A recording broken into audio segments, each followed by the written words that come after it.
When your ex finally comes back around after no contact, and you start being playful with them in your messages, they're not going to believe it, especially if you weren't somebody that was like that during the course of the relationship. So if you've been watching my videos and you know you have to work them over with charisma, right, to make it fun and engaging to talk, so that way you guys can get back together, and you start doing it, but all of a sudden they start giving you shit or they start reacting negatively and you don't know what to do, you need to double down on your position. So let's say, for example, I'm talking with an ex and, she's like, hey, how are you? And I'm like, hey, yeah, my day's going well. I just rescued like 2 different kittens from 2 different trees, all with a martini in hand. But honestly speaking, it's just like another normal day. If I was like a super beta during the relationship and now all of a sudden I'm talking as if I'm like Jason Momoa, okay, she's going to be like, Benny, this is serious. We haven't talked in a long time.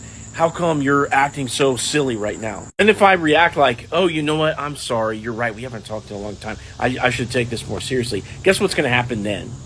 I never get to act like that carefree, fun person again around her ever, because I've taken her frame and I've accepted that as the bottom line truth, and I've backed down, okay? And that's the absolute last thing you want to do. It might feel weird because you don't have a history of, being that charismatic person, but you're going to, after today, you're going to start right now, and you can't back down from it no matter what the consequences are. If your ex gets mad and they threaten to go away, you let them go away for a couple days. They're going to come back. Okay, you cannot walk on eggshells around your ex if you expect to reattract them. So I'm talking with my ex. She says, hey, how's your day? And I say the thing about the kittens and all that shit. And she's like, Benny, you're being, like, this isn't like you. Like, what are you doing?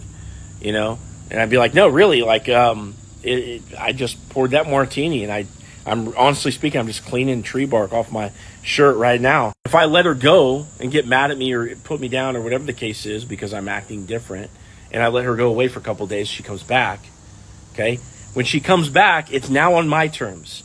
I get to be the one, to be fun and attract her into that conversation and say little silly things to get her to laugh and smile. And this is why you have to make it real, okay? If you're not pushing the envelope socially in public around other people, you're not practicing this stuff as a life skill, it's not going to feel real. And then when your ex calls you out on it because it's not really you yet, because you haven't invested the time to really make it real yet, you're going to back down. It's going to seem more true that you're not that type of person that gets to act that fun way, right? It's going to seem more true until you make it true for yourself. Make it real. Now, if you want help, pulling all this off, talking with your ex again, click into my profile, click this link down here, and get in contact with me. You can apply for coaching. You can set up an individual call with me, or you can download my brand new Get Your Ex Back Super Course, which is in my store down here.